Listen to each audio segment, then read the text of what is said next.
everybody, and welcome once again to the UnLearnT podcast. I'm your host, Ruth Abigail, aka What's up, friends? It's your girl, Jaquita.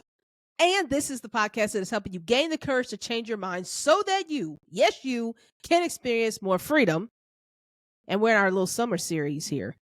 Summer? Oh, I did that last time. You did. But hey, it's so applicable, okay? Listen. Okay. It's summertime. I don't even know if we're quite in summer Are we yet, in summer? okay? I don't know. I never know. We're not quite there. It's like a little bit later in June. We'll be in summer. Really? Yeah. Summer starts like June 21st.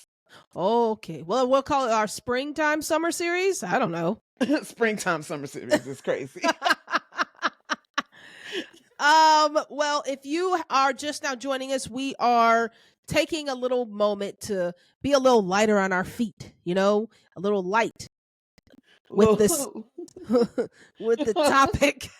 If you're not watching and didn't see Ruth Abigail's little dance right there, we apologize that you missed such a moment of joy. Okay. Yes.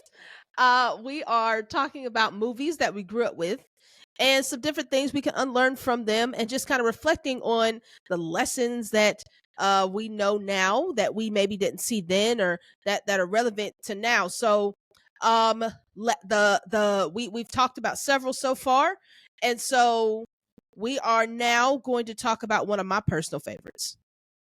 What is your personal favorite, Ruth Abigail? What's one of my personal favorites? We've already done mine. We used to watch this movie growing up as a family all the time. This is definitely one of my dad's favorite movies, hands down. I can't remember when this movie came out. 2000. Producer Joy, when did the movie come out? 2000 maybe something. Maybe like 2000. All right, I'm gonna put a guess. I think it's 2000. So 2000? What do you think it is? Okay, 2000. It's 2000. Okay, so the movie came out in 2000. We were in the 8th grade. Mm-hmm. And so this came out, man, I think we saw it in the theaters. Denzel Washington is a star. Okay. Historical context. Denzel, y'all. Come on, Denzel. Disney produced the movie. This is none other than Remember the Titans. Remember the Titans, everybody. Remember the Titans, everybody. Okay, listen. This movie, I was not an athlete, okay? Yeah. I was not a sports kind of girl except for marching band. I'm about to say. Marching band is a friggin' sport. Pause. Okay? Marching band is an activity. Marching band is a sport. Get out of my face. It's an activity. Okay, until you carry a 40-pound tuba on your back, all right, marching around the field for 15 minutes. It's exercise. All right, playing a girl bye. Okay? We would go to Bands of America. We out there competing. All right, we did not play the games. First of all, I'm at every Friday night football game. Well, you did more football than I did just from being on because I didn't go to football games like that. And still didn't understand the game. Wow. Sat there with my sousaphone looking, and all I knew was what song to play when. They were like, hey, play the fight song. I'm like, cool. Did we score? What happened? Wow. Oh, a first down? They get a fight song for a first down? Wow. I don't even know what a first down is. But I have since Producer Joy has been tutoring me in all things sports. Very good. And I appreciate her for that. I have chosen teams. We'll reveal that on a later episode. But I'm beginning to, and I go, I work at a D1 school. Go Tigers. So I've been forced into the world of sports. Wow. But I will say, Remember the Titans was the movie where I realized sports movies are my jam. Yeah. Because there is no other genre, okay, hits the inspirational, you can do it, we came together and changed the world quite like a sports movie. It's we all love the story of underdogs. Like the underdog narrative. Mm-hmm. I really think it's probably one of the most popular narratives in story. You know what I mean? Yeah, like for sure. Like that's something we all, because at some point we all have been an underdog. That felt good, didn't it? It did. You felt like a radio broadcaster. I just feel like I just felt like that's it needed to be pointed out. We felt like an underdog. We've all been on the side where nobody thought we were gonna make it. You know what I mean? Yeah. And so that's kind of how sports movies are. It's like they Yeah. Sports movies most definitely follow the characteristic of we don't know how we're gonna make it. Okay, the odds are against us. That's it. It's very rare that you're looking at a sports movie and everybody's already on top. Well, it's not a movie. You can't do that, right? Like, it's not a movie if you do that. It's Yeah, there just has to be, and I also feel like, guts and glory, like that's part of like what people like love about, guts and glory. Yeah. specifically football. I feel like the basketball movies be a little bit more lighthearted, like Interesting. Mike, Joanna Man, Well, like but Coach Carter was the equivalent, one of the equivalents to the Remember the Titans. You know what I mean? Coach Dang, Carter. man, special shout out to Coach Carter. Yeah, we enjoy Coach Carter. Right. All right, so right. but I think the thing Hardball. Sorry, had to bring it up. I love Hardball. Everybody love Hardball. Come on, man. Oh, everybody. Come on, G baby. Tell me you ain't cry. I did. It's the first movie I cried in. No, I'm talking to the audience. Tell me right now you didn't cry watching Hardball. We all did. That was one of the first movies. I was like, man, that hurt, man. That hurt. Cried in this one too, though. Yeah, no, Remember the Titans, absolutely. I think the thing that really sets Remember the Titans apart, though, is that it's a sports movie set in a historical time, and it kind of just brought all of those things to the surface, like all of the racial conflict, the time period, like it was using football, even though it's based off of a true story, but football is kind of the center of how they navigated the conflict in that particular community. And so I think you can't talk about leadership without talking about conflict. And that's what makes Remember the Titans so good, because it makes us kind of ruminate and think about how we deal with conflict, how we deal with hard times within the things that we're trying to produce and achieve. So how we want to break this down is there's kind of three big character sets, if you will, that are represented in the movie. Of course, we can make an argument that there are more, but we're going to focus on three. We're going to focus on the coaches, relationship between them, the relationship between the students, and the relationship with the community. And so we'll start with the coaches, because I think like they set the tone, right? Yeah. They are the ones who set the tone for the movie and for the moment in this town, right? So it's set in 1971 Virginia, and they're in Gettysburg or near Gettysburg. I don't know, but they're in the area of Gettysburg, and so it's a very it's a historically rich, and they're segregated. They bring in Alexandria, Virginia. Thank you, Producer Joy. Okay, so they're segregated. They're in a town that's segregated, and they are forced to integrate. That is where we are, right? T.C. Williams High School is forced to integrate, and part of that integration process is football. And so you have an award-winning coach, Coach Yost, who's the white coach. Great team, done really, really well. But they bring in a black coach, Coach Boone. They move his family into town, and they say, you are the new coach of this high school. And so he moved to Virginia. And so he wasn't from there. Moved into this smaller school. Yeah, smaller school. And he goes and he's thrust into this position. And so, I mean, just that by itself, right? You have this racial tension. You have the black coach who is a winner in his own right. You have the white coach who's a winner in his own right. White coach gets ousted for the black coach. And then the black coach has this pressure. We learn later on in the plot that they have put him in this position. So like they basically want to prove this isn't going to work. And so he is told that if he loses one game, he's fired. And they're just going to go back to the way. So Quita, what's a takeaway that you have just from that setup, that initial? I think that the first thing that immediately you're you begin just kind of processing as you're watching the movie is that they are not able to divorce their identity from their leadership. Mm. At one point in the beginning of the movie, he's sitting on the porch with the black superintendent, and the guy is like, hey, I heard you marched with King, and I heard you're a race man. And he said, I am, but I'm also a family man. Like, you don't get to Mm. just be a football coach. Yeah. And the superintendent is impressing on him, the community needs you. Like, we need this win. We need to feel like the hope, like there's hope for our boys to succeed, our community to succeed. And all of a sudden, you're no longer just a football coach. You are the door for a community to get from one state to another. Yeah. And so, like, you don't have an opportunity to divorce who you are, what you identify as. You can't divorce that from, what you're trying to achieve. And I think that I think we talk about this all the time, the necessity of self-awareness and like realizing what's in your bucket. I don't get to take out, as a leader, I don't get to divorce from being black. I don't get to divorce from being a woman.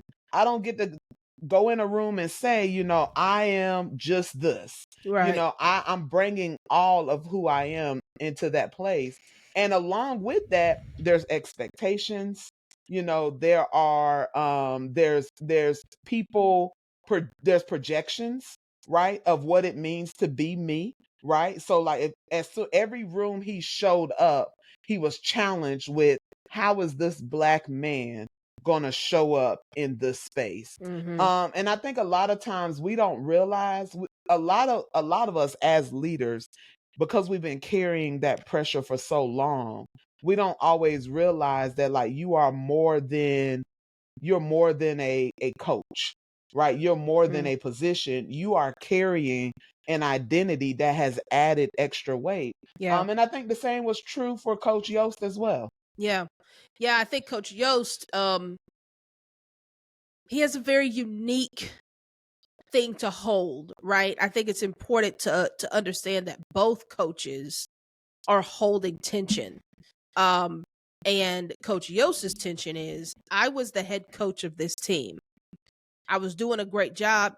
They were putting him into the Hall of Fame. Mm-hmm. And my position is taken from me. What I don't like, it's not because of my lack of a success. It's Mm-hmm. because of a system change, right? And so Mm. even though, you can argue it needed to happen, the way it happened, because he's human, it definitely impact. I mean, you have to be honest about how that must have impacted him.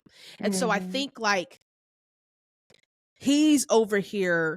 I mean, put yourself in a position where you are in charge of something. You're the top, and you're doing well, and you're excited about what's coming next. And then they come and knock on your door and say, you are no longer going to be in charge. We're going to bring somebody else in over you who has no ties to what you've done, who and has no trust with the community. But we have to do this to make a point. You're going to be in the second chair where you're used to being in the first. Mhm. And Coach Yost had to make a decision, which he didn't have to do. He didn't have to stick around. And to his credit, he did, Mhm. right?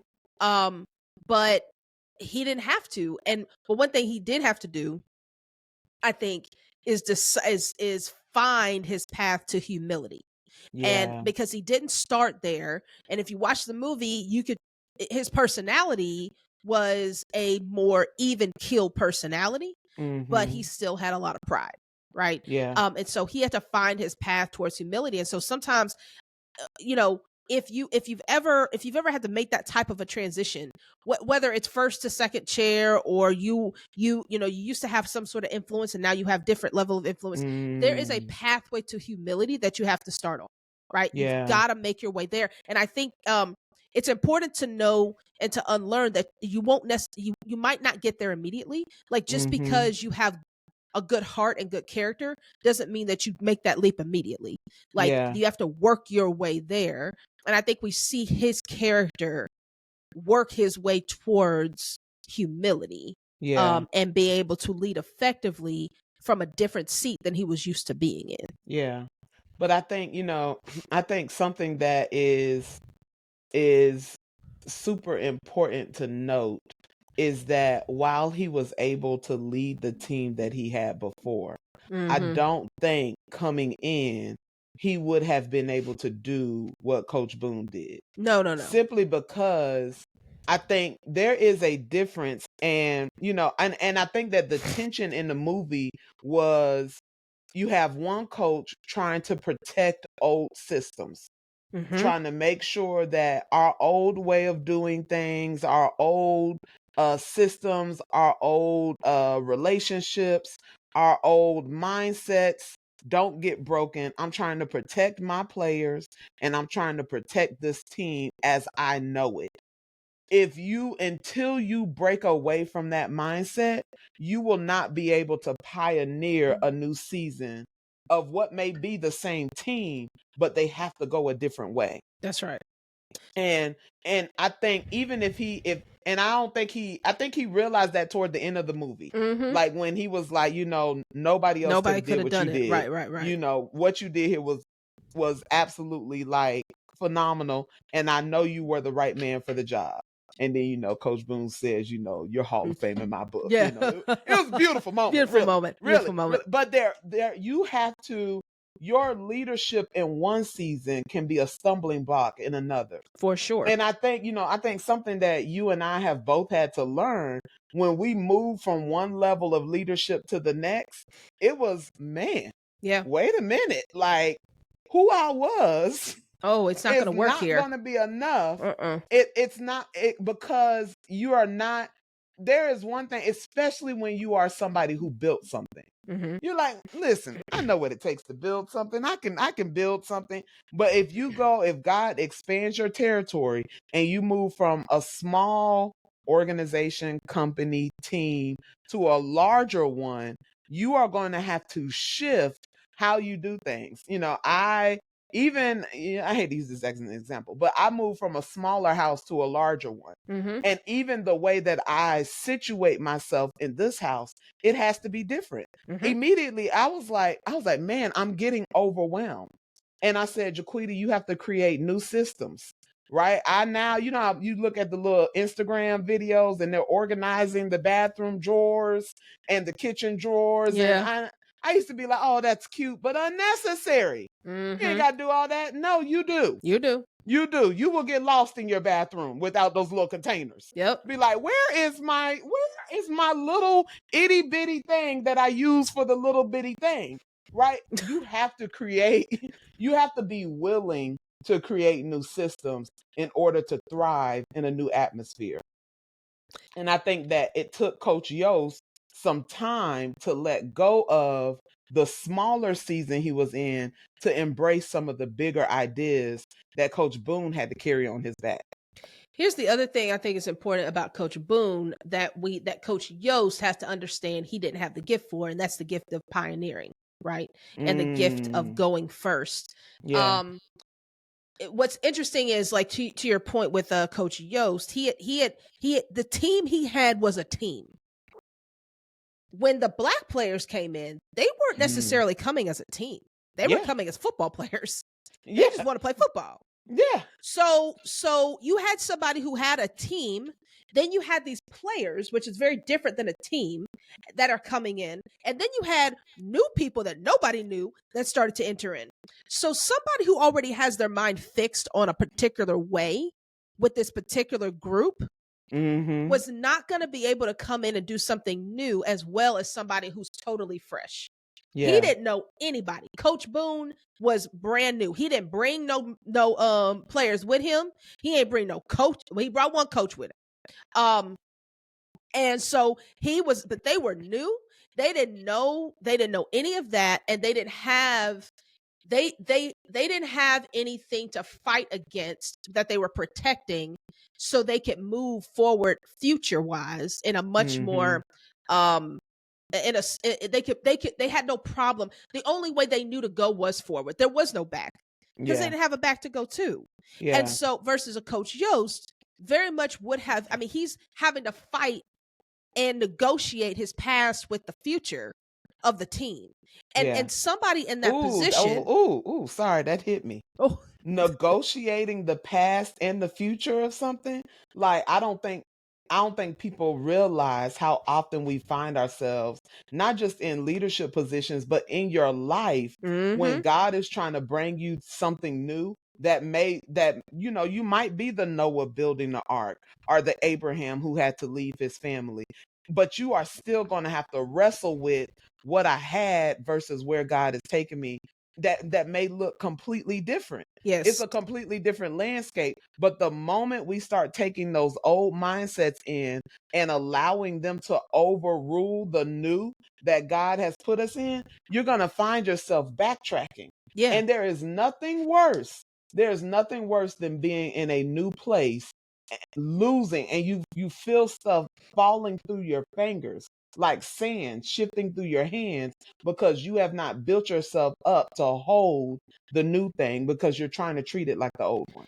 So this is not my story to tell, so I'm not going to fully tell it, but I will tell it from my perspective. And I hope one day they get a chance to tell it, because it is a beautiful picture of what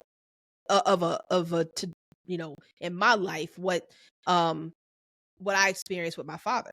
And so when my father came to Memphis, he came to be the successor of a large church here Mhm. that was predominantly white, with the idea of the community around the church was changing. They'd always been a community church, and the founding pastor, who was a white man, knew, I'm not going to be able to lead a multi-ethnic church. Mhm. That's not my gift. So he called my father in to be that new leader. I think he knew what I think Coach Yost had to discover, that my gifts and skills were for one season, Mm. and I have to move over and make room for somebody whose gifts and skills are for this season. Mhm. He did it very willingly, right? Um, the pastor that I'm talking about did it willingly. Coach Yost didn't do it willingly. He was forced Yeah. into it, right? But it's still a reality. And w- watching that transition, it was hard enough doing it on purpose and doing it with a plan. Thinking about doing it like it's a surprise, and I didn't even expect that, and I don't want this to happen. They just show up at my house one day and tell me I'm no longer the head coach. Mhm. I mean, that is, but sometimes that's kind of how life hits you. Something Yeah. happens and there's a quick shift and a quick change in how you move as a leader, and you have to accept that. Um and so I think this idea of, you got to know where your leadership thrives Yeah. and when it's time to pass the torch. Yeah. And that takes a level of humility. It takes self-awareness, like you said. Mhm. Um and it also takes trust in that next person. Um you I don't know know that it takes trust in the next person.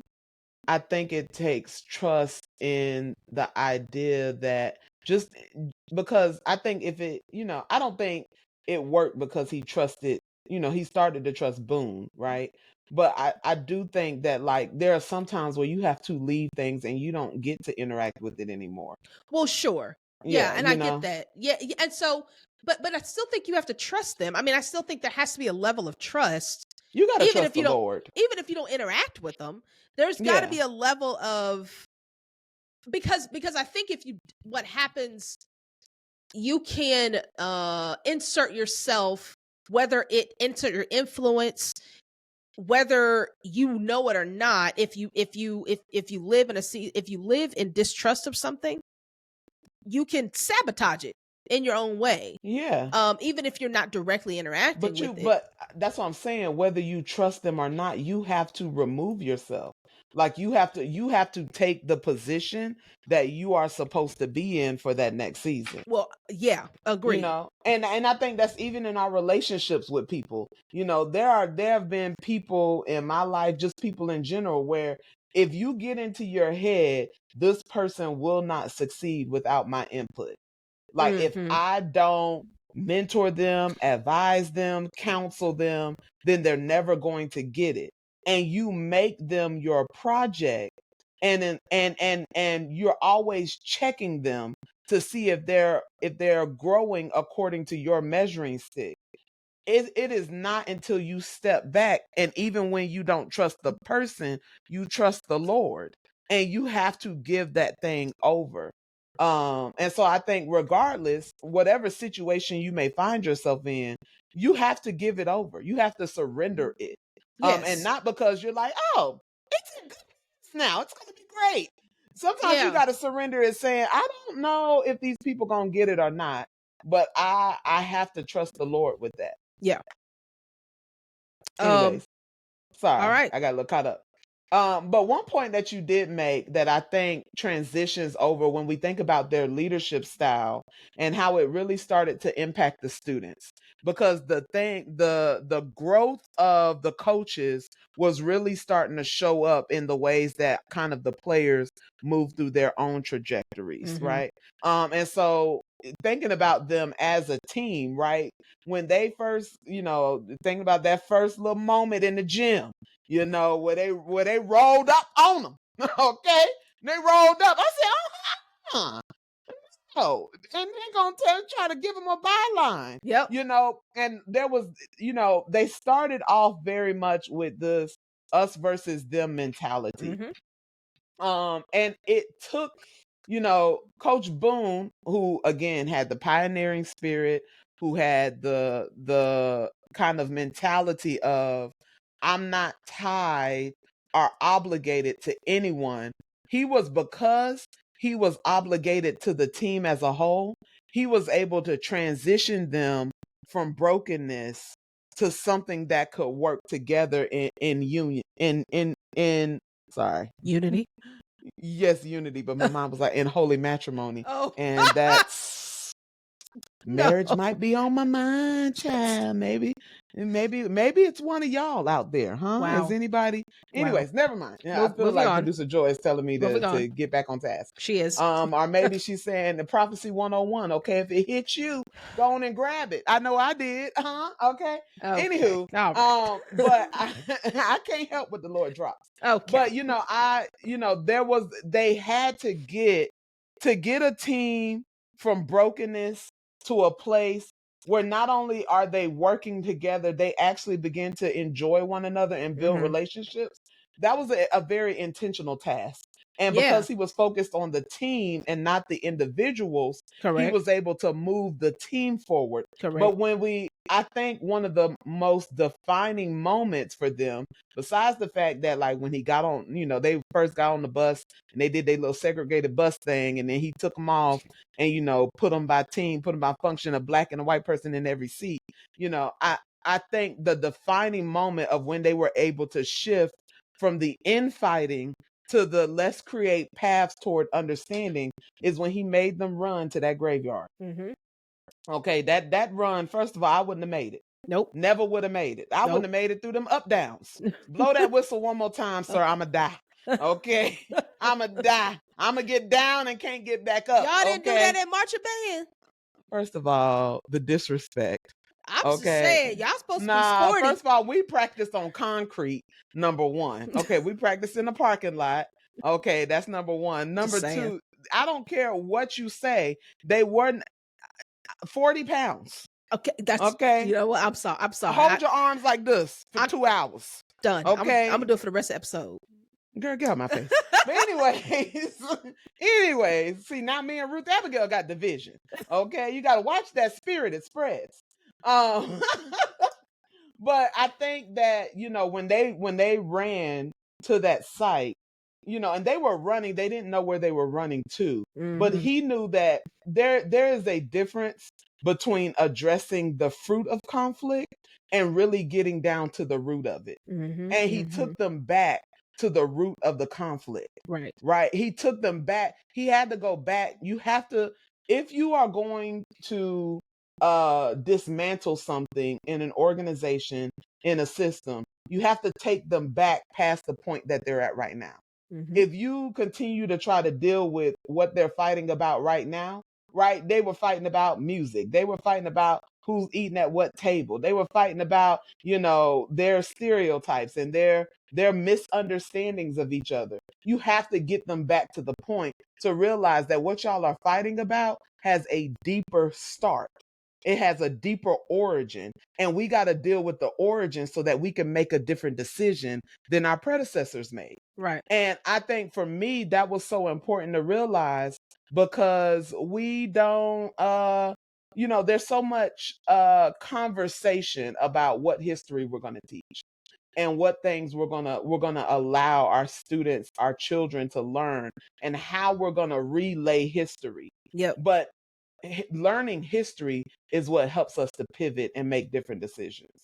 And the students, when they were face to face with history, were able to create a new road and a new path to make a different choice for the team. Yeah, and I think that the importance of going back. Wait, what happened? Sorry, y'all. Producer George just put in the chat to tell me to call them players. I mean, I work with students, so everybody's a student, but I understand. students, you're in high school. Student This is athletes, appropriate. okay? The No. student athletes. Okay. We'll say players.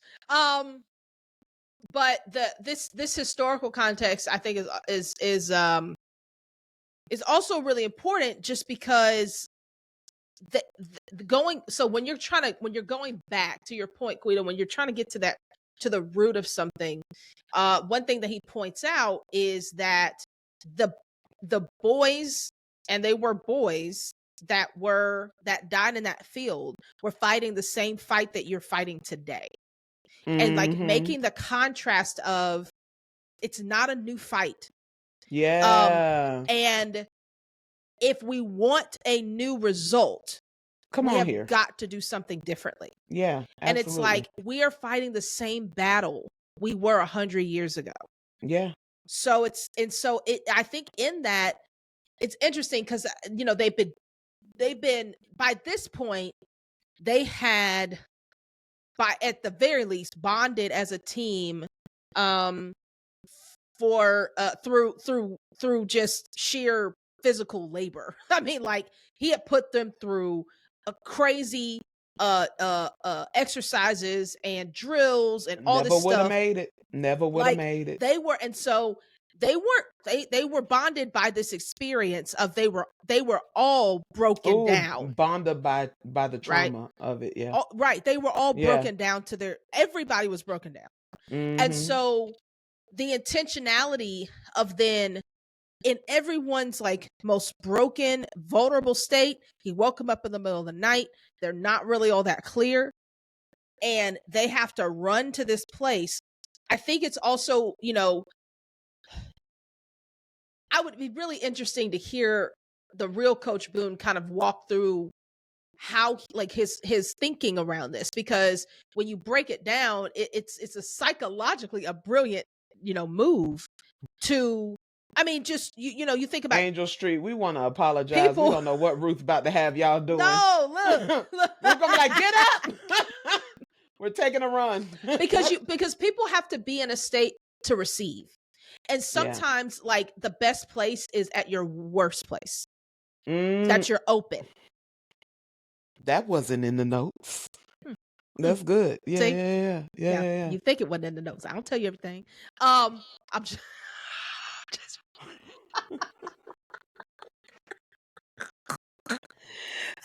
she just rolled her eyes at me. She just thinks she's so smart. Like, just joking. It really wasn't. But yeah. So they were at their worst, and that's when they were the most open, and he was able to say what he said, and they heard him. Yeah.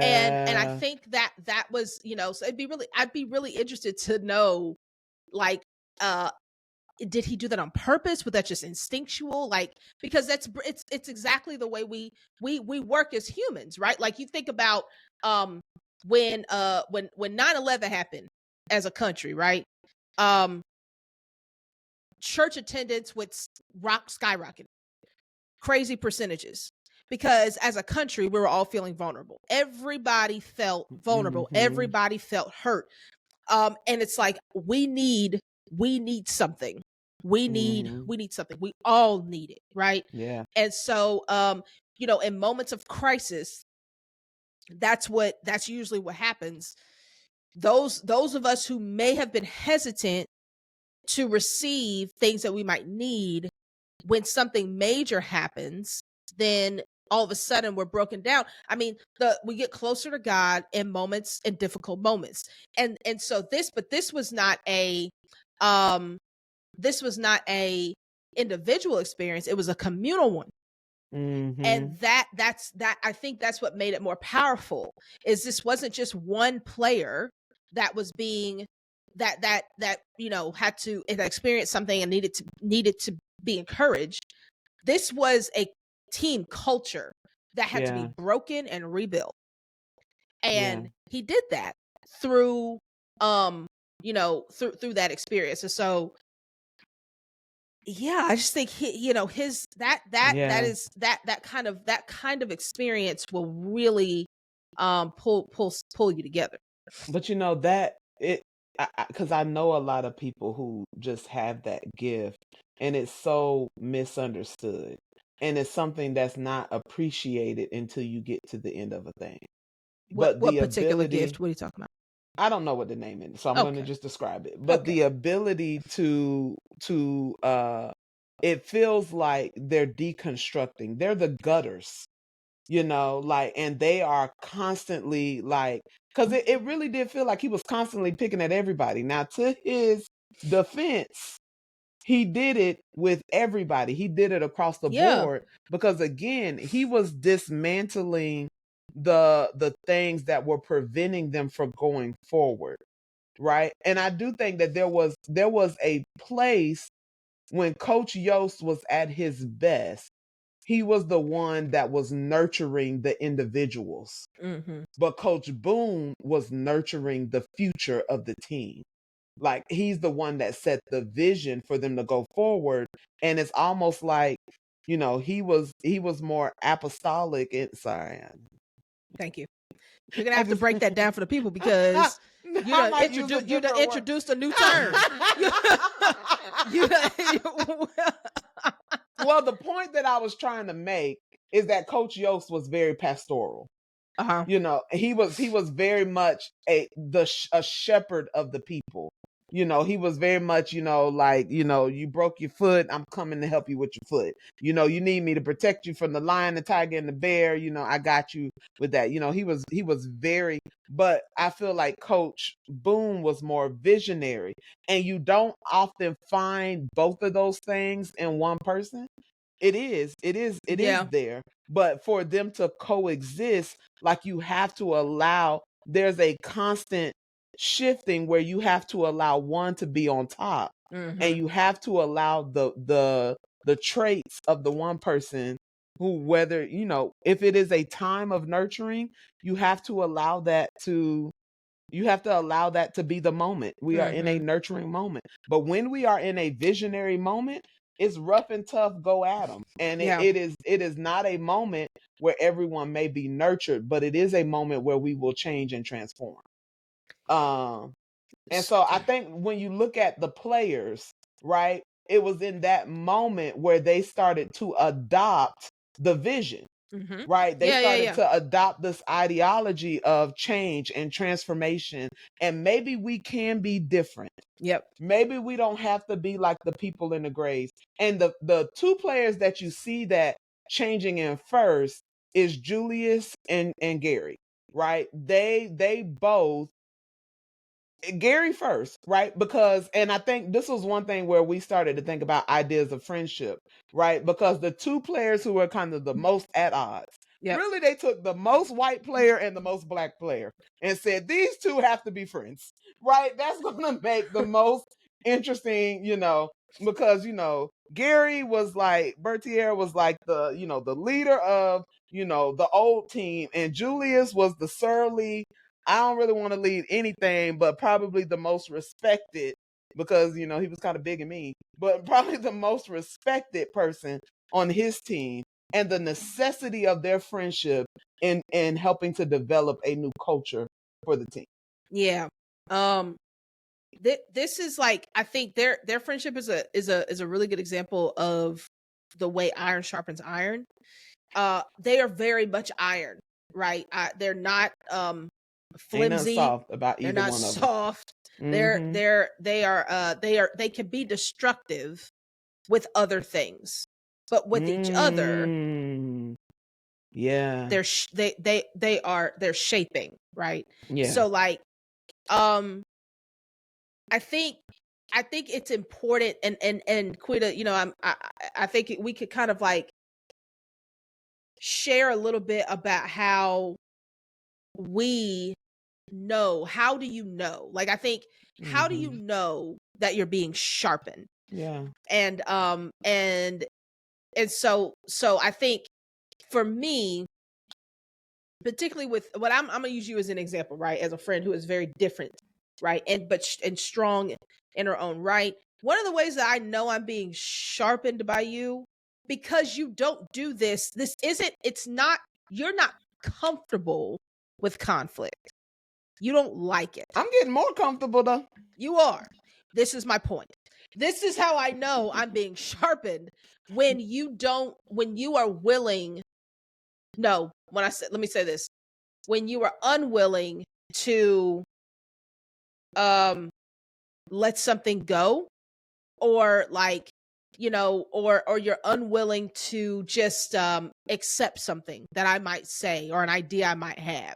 No, like, nah, I can't let you get away with that. You gotta, I gotta introduce this, or I have to correct you in this, or I have to, for whatever it might be, because I know that's not your preference. And I also know you're not just gonna do it just to do it. You do it for a reason. And I recognize when Quita stands her ground in a particular way, something about that is sharpening me. And I need to pay attention to that, because that's not her comfort zone. That's so if you have a friend who willingly steps outside of their comfort zone, that, and they do it in the context of you and your friendship, that might be a sign that you're being sharpened. You need to pay attention to that. Yeah. I would also say sharpening is offensive. Like it is not, oh man, I'm just so glad my friend makes me better. Right. Some of the moments where I remember being sharpened, pushed back upon from you the most are some of like my most they are the moments where it was like I was face to face with myself. And it was because of something you said. One moment that I think just really stuck with me the most. I think I was in my prideful season. I had it, went through it. A lot of people do. Don't be judging me. Nope. All right. Right. But we were in at Furman, and I wanted Ruth to be spiritual so bad. Like I wanted, and not that she wasn't, I wanted her to be spiritual like I was spiritual. There you go. I wanted her to, do the things that I believe that spiritual people did. And I remember one time there was she was a religion major with me. Her name was Emily. She was a really cool person. I think she was music and religion major, right? Because she was a music major with you, so like she was like a mutual friend. Yeah. And I remember having this conversation with her one day, and I was like, oh, this girl gets it. Like she knows the spirit. And I remember I was sitting in Ruth Abigail's room, and we were just talking, and I was telling her about the conversation I had had with Emily. Do you even remember this, Ruth? Because you're not giving me the. I'm very Oh, interested. this was such a defining moment for me. Very And you're just interested. sitting there looking like, I'm girl, like, what is you talking about? where are we And going? I think when I say this, you'll get it. Uh, But I remember saying something like, Ruth Abigail, what if she like came to church and got the spirit before you did? Like, oh, I or do. what if, yeah, like what if she was just like, what if she like, started speaking in tongues or running around the church, or, like, what if she's just more spiritual than you? And you looked at me. Oh my God.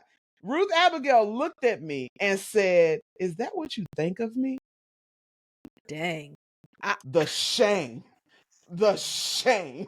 Okay.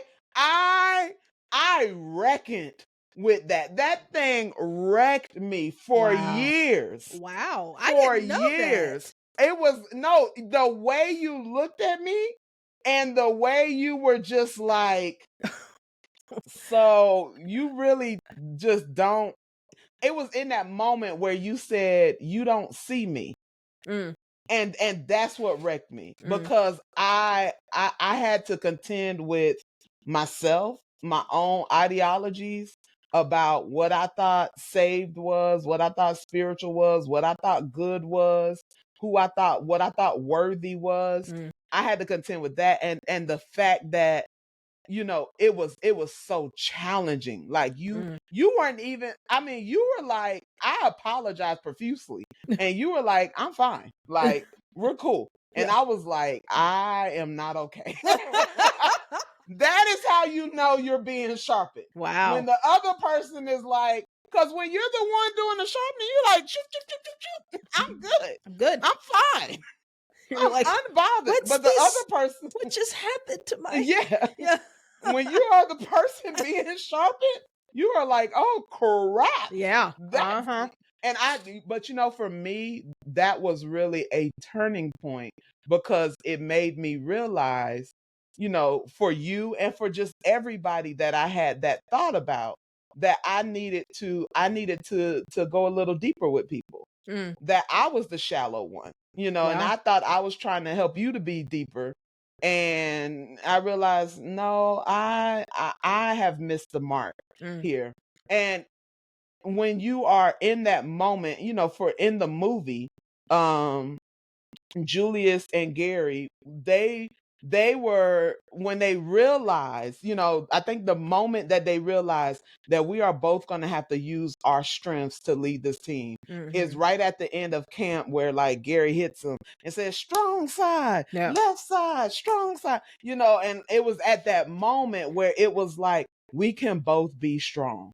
Yeah. Right, like, and we can you're opening. And I think the thing that I mentioned to Ruth earlier was that when Mm. Julius, who never really wanted to be a leader anyway, Julius was like, I'm trying to be great, Yeah. Yeah. I'm trying to be great at football, and I'm trying to get all the benefits that come with that.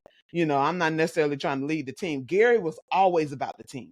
He was always reassuring people. He was managing it. He was a leader. Yeah. And there is a difference between wanting to win and wanting to lead. Absolutely. And if you cannot sacrifice the win for the sake of the team, you are not going to be able to be a good leader, That's because right. there are some of the best lessons and the most growth is learned in losing. Ooh. Ugh. That's when we're learning. We're not Ugh. learning when we're at the top. Yep. The top is when you use what you learned when you was at the bottom to overcome some things. And so I think when Gary stepped up and he started calling Julius on his crap, and when Julius finally started allowing himself to be influenced, when he allowed himself to be influenced, he was able to be an influence. Yeah. But a lot of us want to have influence without allowing ourselves to be shaped and molded. But anyways, I'm sorry. I felt like I talked for a long time. So You did not. That was beautiful. I thank you. think I think that was excellent. I think it's an excellent segue, this idea of winning. Because to your point, that I think that's something I have very much had to unlearn. I like to win. I'm like Coach Boone. I'm a winner. I'm going to win. That I mean, it's like I That's hate precious. losing. That was her Right. Denzel impression, That guys, was, right it was there. I didn't Yeah, give it as yeah. much as I No, could. You know no, what I'm yeah. saying? Okay, well, let's hear it. Okay, here we go. I'm a winner. I'm going to win. That's all I have. That's it. Well, you do it. Can you do it better? I didn't say I could. You the one who took the bait, honey. I ain't no impressionist. I have no impression in my body. Obviously, but Okay. All right. Um, you know what? Okay.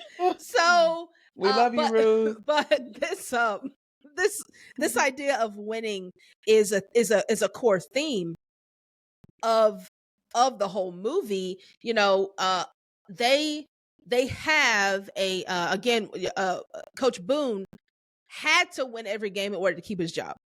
And so that was, although he didn't always say it, it was definitely in the back of his mind. And he showed up as a winner. He said, I'm a winner. Like, this is what I'm here for. I'm here to win. Yeah. His win was also the community win.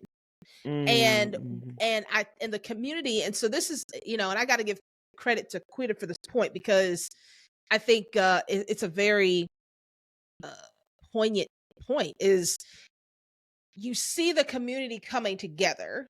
You start to see them after they start to win 1 game, 2 game, 3 games, 4 games, and all of a sudden, like, they're like, they're killing it.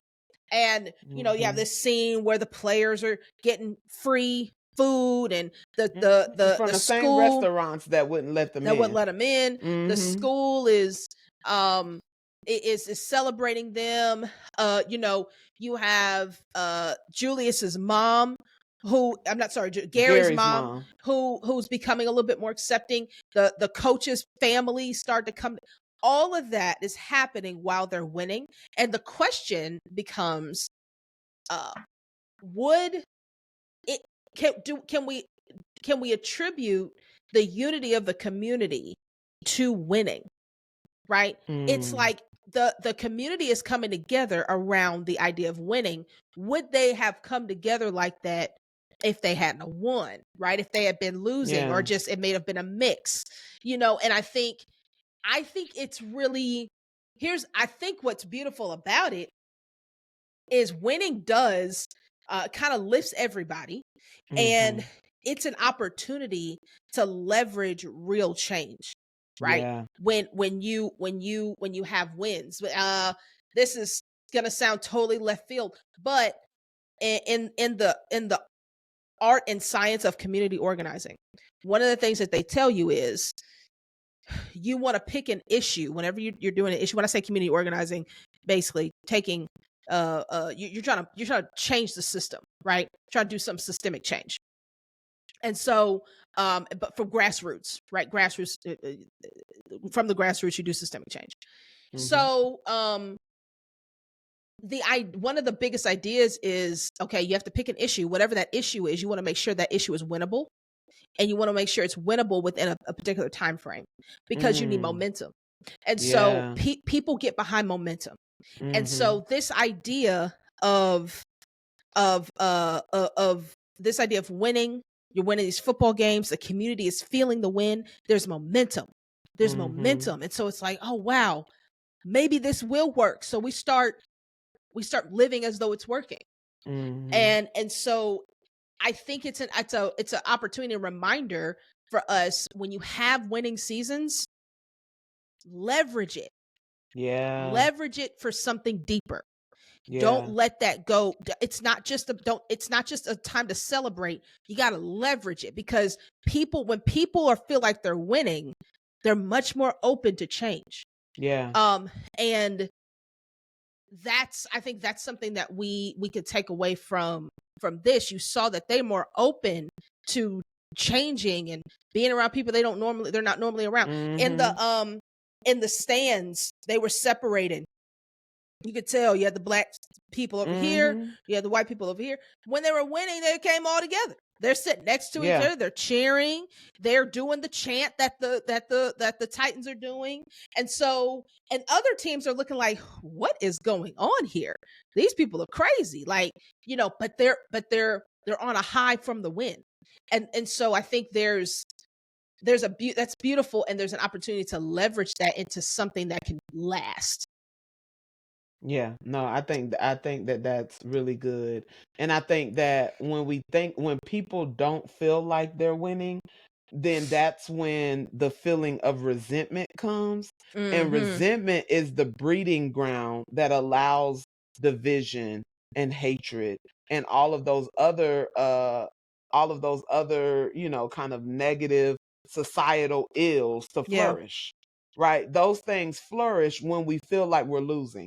If people did not feel like they were losing, we probably would not have as much um anxiety Mm. or conversation about who's winning and who's not. If Yeah. the community feels like we as a community are winning, and I think that is so important that the movie emphasizes the point that in order for the community to progress forward, this team had to win together. Yeah. It couldn't be the black football Right. team or the white football team that won.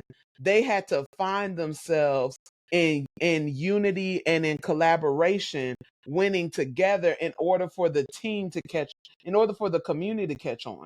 And so when you look at kind of the pipeline, it kind of went from the coaches to the Mhm. To players to the school to the community, right? It kind of funneled out. And so you have to believe that the change that you are trying to initiate, that if it catches on and if it brings two ideas, two people, two communities together, that you can create systemic change. And mm, I think we have gotten to a point where we no longer believe in systemic change. I don't know. You think so? I think we do. Let's leave that to the audience. I would love to know your thoughts. I think that I'm not saying that we don't believe in change. Yeah. I think that we don't always believe that systems will change. We believe that we can change our circumstances and situations.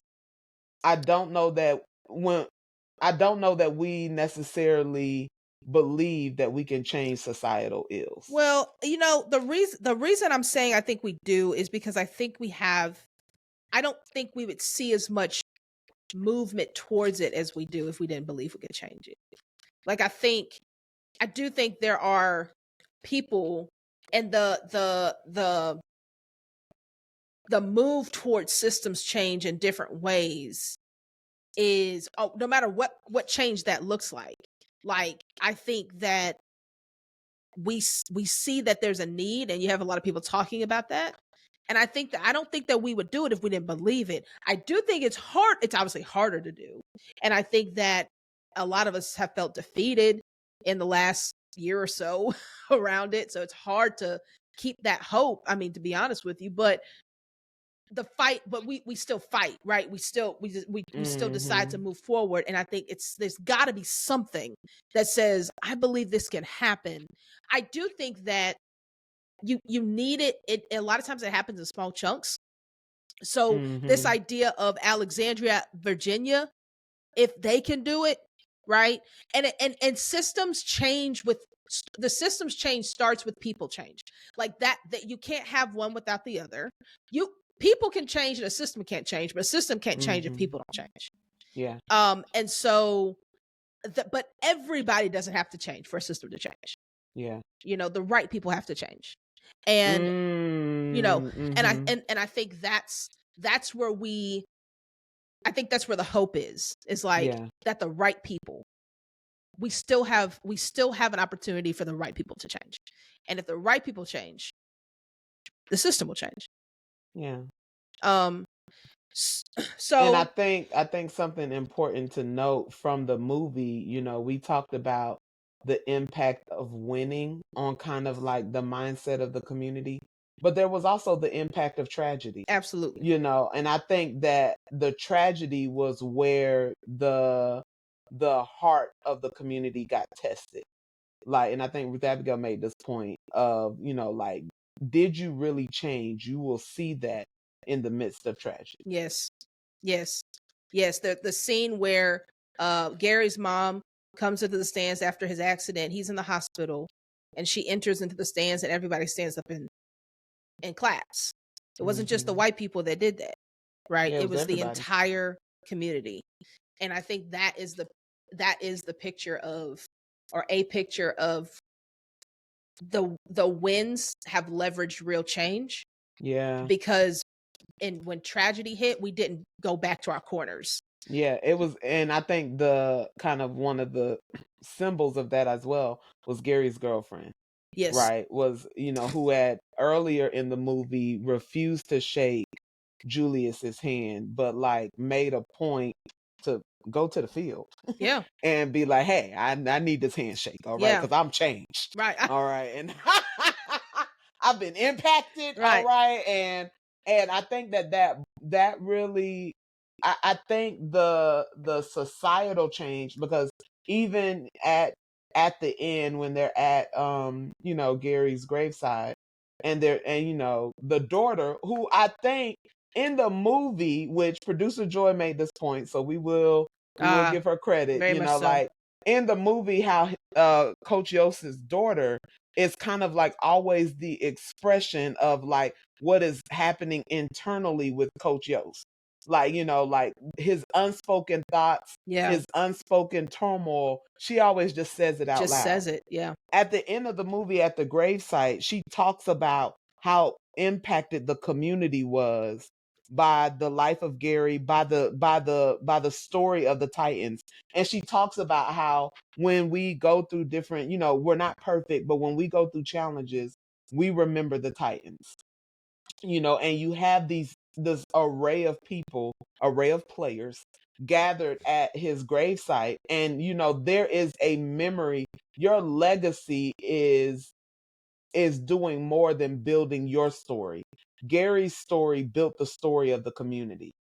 And I think you have to, it goes back to something we talked about in our Millennials in Crisis series, where, we talked about like your purpose has to have impact and influence. Mm. And sometimes it comes in unexpected ways, but the way you navigate your challenges can have community impact outside of your own narrative.